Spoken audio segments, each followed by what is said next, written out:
বন্ধুগণ, এই তো লতিফপুর, কালিয়াকুর লতিফপুর আমরা এখন আছি। আর এটি আসলে কালিয়াকুর থানা।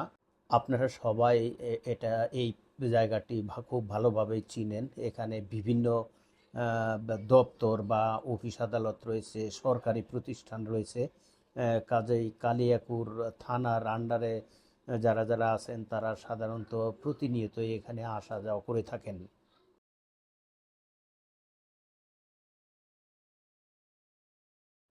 কালিয়াকুর থানা কিংবা এই লতিফপুর থেকে যদি ২-১ মিনিট যানবাহনে পশ্চিম দিকে যান, অর্থাৎ কালিয়াকুরের দিকে যান, তাহলে আপনারা এই ব্রিজটি দেখতে পাবেন, একটা নদী। এটি আসলে তুরাগ নদী। সেই তুরাগ নদীর একটি শাখা নদী। সেই শাখা নদীর উপর দিয়েই এই ব্রিজটি নির্মিত হয়েছে।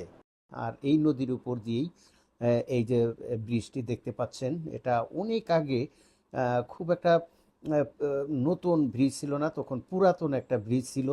আমরা দেখতে পেরেছিলাম যে এর দক্ষিণ পাশে ভাঙাচোরা একটা ব্রিজ পড়েছিল, এখন সেটা চোখে পড়ে না।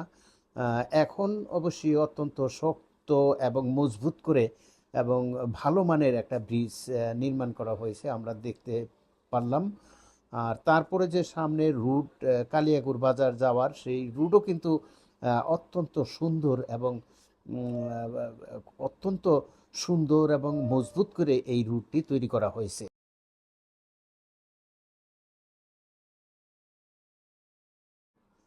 আসলে আমরা একেবারেই কালিয়াকুর বাজার এসে পড়েছি। দেখুন, আমরা সামনে বেশ কিছু বাস থামানো অবস্থায় দেখতে পেরেছি। আসলে কালিয়াকুর বাজার থেকে বিভিন্ন জায়গায় বিভিন্ন গন্তব্যে এই বাসগুলো যাত্রা করে, সাধারণত যাত্রীবাহী বাস।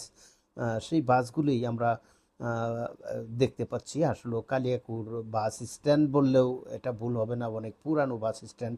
অনেক আগের কথা আমার মনে পড়ে যে তখন এখানে শুধু বনশ্রী আর বনরূপা প্রধানভাবে চলাচল করতো। এখন আমরা সেই বনরূপা বাস আমাদের চোখেই পড়ে না, তবে বনশ্রী দেখা যায়। এখন সেই বনরূপার পরিবর্তে এখন এক ধরনের বাস আসছে, সেই বাসের নাম রাজধানী। এই রাজধানী বাস দেখা গেল যে এই কালিয়াকৈর থেকে ছেড়ে ঢাকার দিকে বা গাজীপুরের দিকে চলে যায়। আসলে কালিয়াকুর বাজার এটি অনেক পুরাতন একটি বাস স্টেশন। বাজারটিও অনেক পুরানো, আমাদের প্রত্যেকেরই মুখে মুখে আমরা শুনে থাকি। বন্ধুগণ, আমি এখন আছি কালিয়াকুর বাস স্ট্যান্ড, মানে কালিয়াকুর বাজার। এইমাত্র কালিয়াকুর লতিফপুর বাস স্ট্যান্ড থেকে কালিয়াকুর বাজার এসে নামলাম।